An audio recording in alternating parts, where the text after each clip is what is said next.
esto que va a pasar, esta desgracia que vamos a tener, esta incapacidad de gestión, es meramente responsable de este régimen de Dina Boluarte.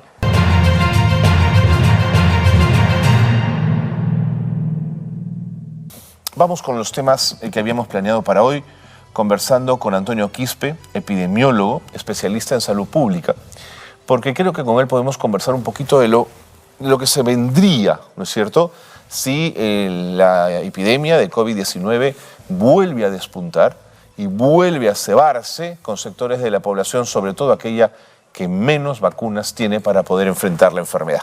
Antonio, ¿cómo le va? Bienvenido. Gracias por estar con nosotros. No, gracias por la invitación y gracias por la oportunidad de comunicar, que es tan importante hoy en día. Importantísimo. Bueno, ustedes que nos ayudan en ello, por supuesto. Antonio, ¿cuáles son las características de la subvariante eje 5 del COVID? ¿Qué sabemos de ella? Bien, han salido ya una serie de estudios a propósito de la alerta de la Organización Mundial de la Salud y 3 de ellos nos interesan. Primero, que hoy en día es la subvariante de Omicron más transmitible que existe. Ok. De todas, es la que más altamente transmisible, ¿ok? Con una facilidad impresionante, tanto así que en 4 semanas es la subvariante predominante. Ok. Segundo, comparados con la otra que estaba compitiendo, que es... ¿Omicron? Es otro descendiente de Omicron, Ajá. que es BA2.86. Ok. BA2.86 sí tiene un componente de que disminuye la respuesta de las vacunas o la respuesta inmune, pero en este caso, eje 5 o ERIS, no. Entonces tenemos una enfermedad altamente contagiosa que no es más virulenta, que no produce más severidad. Okay.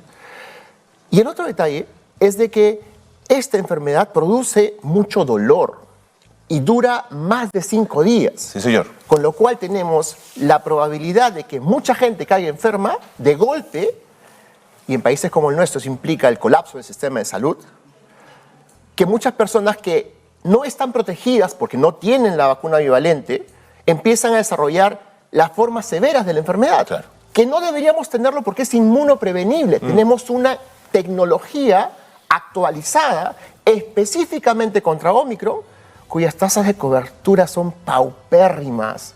Y no solo eso, si tú lo desagregas, porque lo que importa son los grupos de riesgo, ¿no es cierto? ¿Quiénes son los grupos de riesgo? En primera instancia, las víctimas de los antivacunas, que no se han puesto ni la primera, ni la segunda, ni la tercera, ni ninguna otra dosis. Y aún así, teniendo la primera y la segunda, y no te has puesto la bivalente, estás desprotegido.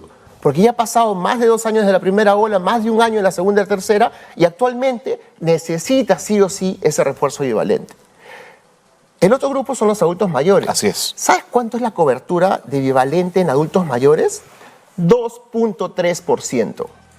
A la fecha, mirado en el tablero del MINSA, que está mal, por cierto, porque está desactualizado y te reporta como si fuera 16 para todos, en mayores de 60 años, 2%, por el amor de Dios. Antonio, ese 2% que refleja un MINSA que bajó la guardia frente a un proceso que había que continuar o una ciudadanía que un poquito se relajó respecto a la vacunación. No, es un poco más grave que eso, porque uno dice, no han hecho nada para prevenir, no están respondiendo a la emergencia, pero lo que han estado haciendo en la práctica ha sido desmantelar el sistema. Han perdido 17.000 trabajadores CAS, con lo que pierdes toda la fuerza de recurso humano que se requería para las brigadas.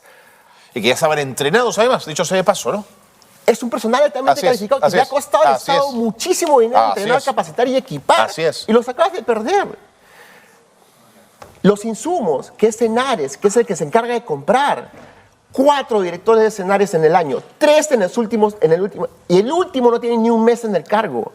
20% de ejecución del presupuesto. O sea, realmente no es tanto que no están haciendo nada, sino que han estado desmantelando el sistema. Jugando en contra, digamos. El viceministro de Salud Pública salió a decir hace un par de días que el sistema no iba a colapsar por la COVID-19. Piura acaba de colapsar. Y con un aumento que es un estornudo de casos de dengue, de otras enfermedades. ¿Por qué razón? Porque el sistema está completamente debilitado, menoscabado, sin recurso humano y sin presupuesto. Antonio, en un ratito te voy a hablar de escenarios por una coyuntura que se ha presentado ahí, pero quería preguntarte si esta es una situación a nivel de salud pública que debería preocuparnos de cara al uso de hospitales y de UCIs. Sí, la respuesta es sí, porque la fragilidad del sistema se aumenta. ¿Qué pasa cuando aumentan los casos de COVID? Y sobre todo cuando confluyan toda la cantidad de riesgos epidemiológicos que se van a disparar producto del fenómeno del niño. Y estamos hablando desde las enfermedades diarreicas y leptospirosis que se produce porque la gente empieza a consumir por más agua supuesto, acumulada. por supuesto. Las enfermedades transmitidas por vectores, dengue, chiquis, Sin zika, duda. chikungunya, fiebre amarilla. Tienes las enfermedades que se producen producto de las inundaciones, que son básicamente enfermedades de la piel, problemas de salud mental, depresión, estrés postraumático. Tienes los golpes de frío y de calor. Tienes en el norte gente que va a tener golpes de calor por el calor y en el sur friaje, neumonías. Y el otro es el producto de acumular a la gente en los albergues que dispara embarazo adolescente, violencia de género y otros riesgos más. Y para eso, todo este periodo sagrado que tenemos 3 meses de licencia de que empiezan las lluvias, era tu momento ideal. Ejecución del Estado en prevención de esto, menos del 20%. Menos del 20%. MINSA, 5%. Otras entidades vitales para poder hacerle frente a ese 0% a 2%. De acuerdo, Antonio. Me preocupa esto ahora, intentando sumar esfuerzos, es seguir usando el uso de mascarillas, seguir lavándonos las manos, ventilando espacios cerrados, evidentemente vacunando.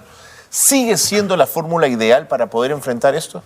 Mira cómo cambia y es importante que lo entendamos. Cuando enfrentamos la pandemia no sabíamos ni cómo se transmitía. Por supuesto. Ha pasado tanto tiempo y ya tienes una vacuna actualizada. Tu primera línea de defensa es la vacuna. Y esa cobertura de vacunación debería ser tu prioridad. Pero para poder salir a vacunar requieres brigadas de vacunadores, requieres equipos y requieres luchar contra la mala información. Y no solo contra la mala información, sino con ese efecto residual que tiene esa pobre cobertura de vacunas COVID con las vacunas del esquema regular. Este año, ¿sabes qué va a pasar a fin de año? No vamos a llegar a la meta de cobertura de vacunaciones del esquema regular en ninguna de las vacunas. Tú miras el tablero 9 meses después y los números no pasan el 50%. Vacunación regular es regular. Sarampión, varicela, Rubiola, neumococo. neumonía, todas las Así es. enfermedades con las cuales te puedes proteger por No una vamos vacuna, a llegar. No vamos a Eso llegar es a la tremendo. meta. El Perú había sido pionero en procesos de vacunación. Somos campeones de vacunas y lo acabamos de hacer en nuestra gestión cuando decimos empezamos a vacunar, hay que llevar al 80% para no sufrir mortalidad alta en la tercera ola, lo hicimos. Y dejamos una escuela y un legado espectacular. ¿Por qué? Porque el Perú es campeón en vacunación por esas enfermeras maravillosas, esas técnicas, Así es. esas brigadas de vacunación. Pero ahora, si tú le quitas recurso humano, como 17.000 CAS, saboteas el Senares, nombrando a tus amigos como directores y pones gente incompetente a manejar presupuestos de 500, 1.000, 2.000 millones de soles, no hay forma. Tengo un dato que quiero compartir contigo y con ustedes, por supuesto, que nos están acompañando, que tiene que ver con Senares, invitando ya y agradeciéndole a Hernando Ceballos, exministro de Salud, que se sume a esta conversación. Hernando, ¿cómo te va? Bienvenido. Un gusto, ¿cómo estás? Gracias por estar con nosotros. Gracias, muy amable. No sé si has podido escuchar las atingencias que ha hecho Antonio a lo último, el tema de su preocupación por la desmantelación o el desmantelamiento de un sistema de vacunas que había funcionado muy bien. ¿Qué impresión tienes tú, Hernando? Bueno, saludar a Antonio por estar acá. No, efectivamente es así, ¿no? O sea, tendríamos que decir que luego de la experiencia traumática del COVID-19 deberíamos haber aprendido como sistema de salud, como país, ¿no? Pero esto no ha sido así, de ninguna manera, y hay que decirlo con mucha claridad. No es que escuchaba al ministro decir, no estamos en emergencia, estamos en alerta, pero realmente el sistema de salud está en emergencia hace mucho tiempo antes del COVID-19, y lo del COVID-19 ha venido a desnudar todas estas falencias de manera terrible, ¿no? Ahora, tenemos menos trabajadores de salud trabajando en acercar el Ministerio de Salud a la gente, hay menos trabajadores, ¿no? Hay menos brigadas de salud. Por supuesto, lo que tiene que ver con camas UCI, infraestructura, nos hemos reducido en los últimos meses sobre todo, pero lo que más preocupa que se ha perdido es esa conexión con la ciudadanía. La ciudadanía no cree en el Ministerio de Salud, no tenemos un enlace con la gente que de alguna manera nos ayudaba mucho en abrir las puertas de las casas, de poder trabajar cualquier diseño de estrategia, y es la gente que son líderes en las comunidades, los gobiernos municipales, regionales, donde se ha debilitado la presencia del Ministerio de Salud, ¿no? Pero esto es parte, Carlos, si me permites, de un problema más profundo, que es la necesidad de una reforma en el sector salud, ¿no? Permanentemente aparecen las emergencias, nos preocupamos y corremos a poner parches. Pero acá necesitamos cambiar la salud, entenderla como un derecho, y eso todavía no está en la agenda del Poder Ejecutivo, ¿no? ¿Es un tema de diseño institucional o es un tema de recursos, lo que plantea Hernando Ceballos, Antonio? No, el diagnóstico de Hernando es preciso, ¿no? El sistema está desfragmentado, segmentado, y como tal requiere una transformación estructural. Pero justamente lo que él menciona es el derecho a la salud. Por ejemplo, actualmente el MINSA todavía no ha actualizado su protocolo de vacunas COVID. Te exige la vacuna monovalente. Tú vas a un vacunatorio y te obligan a ponerte la monovalente Sí. para tener acceso a la bivalente. Eso Y no ha eso es un cambiado. atentado contra tu derecho a tu salud. Esa tecnología es obsoleta. Y si un MINSA actual, en esta coyuntura que nos tiene que preparar para el fenómeno del niño, no tiene la capacidad de actualizar una norma tan simple como eso para poder decir, mira, la epidemia ya cambió, ya dejó de ser pandemia, estamos en una situación endémica, necesitamos actualizar vacunas periódicamente, tenemos las bivalentes, a partir de ahora solo usamos las bivalentes y las monovalentes a la basura. Eso requiere solidez técnica, solidez ética y solidez moral que este Ministerio de Salud está demostrando con este acto en particular que no lo tiene. ¿Sabes que el nivel de vacunación de bivalente no pasa el 10%, Hernando? Bueno, ni siquiera hay cifras precisas. Lo que sabemos mira. es que hay un alejamiento del ciudadano común de las disposiciones del Ministerio de Salud. Esto se ha ido perdiendo y esto es muy importante, que la gente confíe en sus autoridades, ¿no? Si perdemos esto, sucede lo que pasa ahora, ¿no? Empiezan a haber sectores de antivacunas que empiezan a lanzar una serie de mensajes absolutamente falsos y el Ministerio Y no sale a paréntesis, que cortar además esto. ciertos medios de comunicación les dan espacio con una irresponsabilidad manifiesta. Pero en fin, Por supuesto. ya esa será otra discusión, Sí, Hernando, perdóname. Por supuesto. Así que yo creo que efectivamente aquí estamos en una profundización, en un pico de la crisis sanitaria que ya tenemos en nuestro país, que la hemos normalizado, porque ya la gente, bueno, va a un establecimiento de salud, si te vacunan o no te vacunan, si te dan el medicamento o no, pues es algo tan usual en nuestro país que la gente ha perdido esa capacidad de indignación, ¿no? de reaccionar, de movilizarse frente a la injusticia, porque es absolutamente injusto, no solo que la gente no tenga derecho a la salud en cualquier país del mundo, sino que siendo un país que ha logrado crecimientos macroeconómicos en las últimas décadas, tengamos millones de personas sin la mínima protección. Hay gente que tú vas a las regiones que tiene enfermedades que sabe que nunca se las va a curar. En la región no tienen posibilidades de respuesta y tampoco reciben sus referencias en las capitales o en las ciudades más grandes. Así que esto de la salud es una condena a la muerte cuando te enfermas para millones de peruanos que no tienen capacidad económica, ¿no? Quería poner sobre la mesa lo que hemos sabido la última semana respecto a Cenares. Fíjense ustedes, el Centro Nacional de Abastecimiento de Recursos Estratégicos de Salud, Cenares, contrató a una empresa, Aldemsac, justamente para tener un lugar donde guardar las vacunas, pero al mismo tiempo, aprovechando que la empresa tenía sistemas de refrigeración, poder mantener la cadena de frío que es tan importante en vacunas. ¿Qué ocurre? Cenares no les paga y la empresa está con una deuda ante la luz, ante Enel, de 60.000 soles. Si el miércoles no le paga el Ministerio de Salud los 60.000 soles, perdemos todas las vacunas que están allí. ¿Qué te parece, Antonio? ¿Has escuchado de este caso? Sí, no solo eso en particular. Y hay que decir una cosa muy puntual al respecto. El primer acto de corrupción de una persona es aceptar un cargo para el que no está calificado. Y cuando tú no estás calificado para un puesto, se te pasan cosas como hay que pagarle a los proveedores. Porque es tu prioridad, se te cae el servicio si no le pagas a tus ¿Sabes que es proveedores. perder todas esas vacunas? Nuevamente, están en riesgo de perderse. Y ojo, basta que un día el log de esa temperatura de las vacunas no marque en el registro, automáticamente por seguridad, chao vacunas.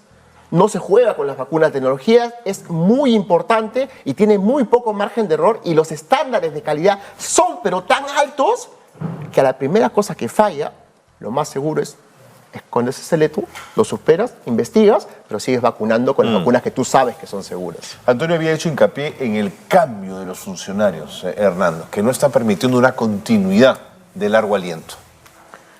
Bueno, esto es evidente. Nosotros hemos tenido, creo que 45 ministros en los últimos años, ¿no? La falta de estabilidad nos permite, no permite un diseño serio de cualquier política que quieras implementar. Pero esto no solo es de los ministros, es de los cargos, ¿no? Lo que tenemos ahora es una impresionante renovación de cargos en el Ministerio de Salud que ya vienen desde hace varias gestiones generándose como una costumbre, ¿no?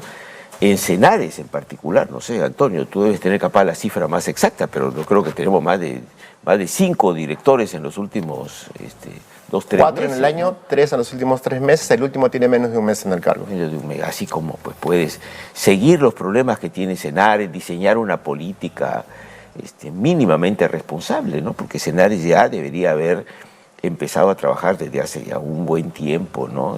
Lugares donde puedan estar las vacunas de forma adecuada, con... O sea, sin necesidad de subcontratar, digamos, como de propio manejo. Necesidad de contratar, ¿no? Nosotros somos un país sumamente frágil, ¿no? Y hemos entregado la salud pública al sector privado, pero además con la mayor irresponsabilidad, ¿no? Esa es la realidad. Ni hablar de la posibilidad de tener una soberanía mínima en medicamentos, en biológicos en general, no.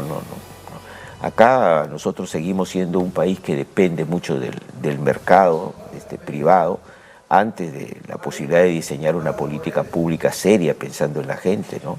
¿Tú coincides en eso, Antonio? Sí, pero hay que hacerlo con nombre propio, ¿no? Esto es responsabilidad absoluta del régimen de Boluarte. Y no solamente del régimen de Boluarte, sino de este ministro paupérrimo. Y eso hay que decirlo con todas las letras. ¿Por qué razón?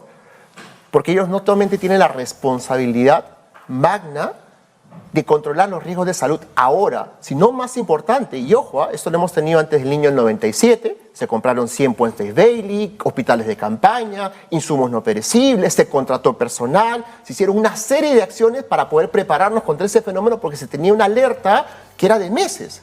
La que tenemos de alerta del niño del 2024-2023 es la alerta más temprana que jamás se ha sacado contra un fenómeno del niño. Y estamos hablando de más de 9 meses. Esto que va a pasar, esta desgracia que vamos a tener, esta incapacidad de gestión, es meramente responsable de este régimen de Dina Boluarte. Y de este ministro que, teniendo la oportunidad maravillosa de meses de calma para prepararnos para lo que se viene y evitar el colapso del sistema de salud, está más preocupado en nombrar a sus amigos en tal o cual puesto, desmantelando el sistema, colocando gente incapaz que, lejos de solucionar los problemas, no paga a los proveedores, se te vencen las vacunas. No tienes cuidado con el personal, no les pagas, pierdes al recurso humano. No tienes la capacidad de entrenarlos para lo que se viene, no estás capacitando en este momento. Y un ejemplo puntual, va a haber dengue el próximo año. Sin duda. Y la epidemia que vamos a enfrentar, comparada con la que hemos tenido un año que sumó más de 400 muertos, es un chancay de 20 esos 400 muertos comparado con lo que se viene. Y en este momento que no tienes lluvias, que todavía puedes hacer control vectorial, ¿sabes cuántas actividades de control vectorial está haciendo el Ministerio de Salud? 0. 0 grandazo. No está haciendo absolutamente nada en prevención, en preparación para la epidemia enorme que sabes que se te viene. Y si tú no haces control vectorial ahora que es la temporada seca, cuando empieza la temporada de lluvia, ¿qué vas a querer hacer? ¿Salir con tu fotito, mojándote los pies, con tus botas nuevas que jamás has usado? ¿O salir a fumigar como sabiendo que no sirve para absolutamente nada? Te tomas tu fotito comprando motobombas y gastando recurso humano donde no sirve. Y lo peor, las lecciones aprendidas que Hernando mencionaba que no hemos aprendido, no solamente es del niño del 97, es del Yaku del niño de este año, es de la pandemia. Por supuesto. Si tú sabes que te viene semejante, que el sistema va a colapsar este verano 2024, te preparas como una emergencia, no esperando que se dé la emergencia para recién empezar a ejecutar a dedo todo ese presupuesto enorme que los corruptos están salivando por meterle mano. ¿La fragilidad política del gobierno de Boluarte impide que estas reformas y que estos cambios se puedan llevar adelante? Hay un ejemplo muy claro en relación con lo que decía Antonio, que es efectivamente lo del dengue, ¿no? Es decir, cuando el dengue nos desborda, ¿no? Pero claramente los primeros meses del año, no se escuchó una palabra de la presidenta de autocrítica de todo lo que estaba pasando en salud con el dengue. Teníamos cientos de muertos, pasábamos a ser el país con mayor cantidad de casos y de fallecidos por el dengue, con una total imprecisión en las decisiones del Ministerio de Salud, porque efectivamente no hubo una política preventiva. Desde hacía varios meses que se había anunciado que se duplicaban los casos y se triplicaban los casos de dengue, y el Ministerio estuvo sumamente inactivo. Pero además, lo que llama la atención es que en las regiones del norte, donde justamente el COVID más nos golpeó, aparte de Lima, iba la ministra y no habían recursos humanos, no habían profesionales especializados, no teníamos la suficiente cantidad de personal para las acciones preventivas, y de hecho, meses atrás, las autoridades regionales del norte del país venían clamándole al Ministerio de Salud que los apoyara en el tema de recursos humanos, mejorar niveles de decisión en las políticas que venían del nivel central. La indolencia de Boluarte fue tremenda, que la defendió a la ministra y la premió después poniéndola al frente de la Seguridad Social. Eso es increíble. Es una cosa pues no solamente de falta de tacto, sino además de insensibilidad con la salud de la población. Pero ponerla al frente de salud para la semana siguiente sacarla para hacerle más caso a su gerente general que a ella, ¿no? Por supuesto. ¿No? Y además con una clara influencia política de la señora Keiko Fujimori en los temas de salud pública y de otros temas también, ¿no? Y la presidenta, pues con tal de mantenerse en el cargo, es capaz de cualquier cosa, como lo ha sido, pues, asesinando a decenas de peruanos, ¿no? Palabras finales, Antonio, reflexión final, 30 segundos, por favor. Primero que nada, por favor, póngansela ahí valiente. Es importantísimo, tienes la oportunidad de protegerte, no cuesta nada, anda a tu centro de vacunación, ponte la vacuna. A todos y cada una de las autoridades municipales, regionales, prepárense. Este niño que viene no es un juego. La cantidad de gente que va a morir, la cantidad de gente que va a sufrir es prevenible. Ya no hay tiempo para prevenir, es tiempo de mitigar. Y todo depende de la ejecución de gasto. Y miren, las excusas no los van a perdonar. La población no les va a perdonar que cuando pudieron hacer algo para prevenir la desgracia, no lo hicieron.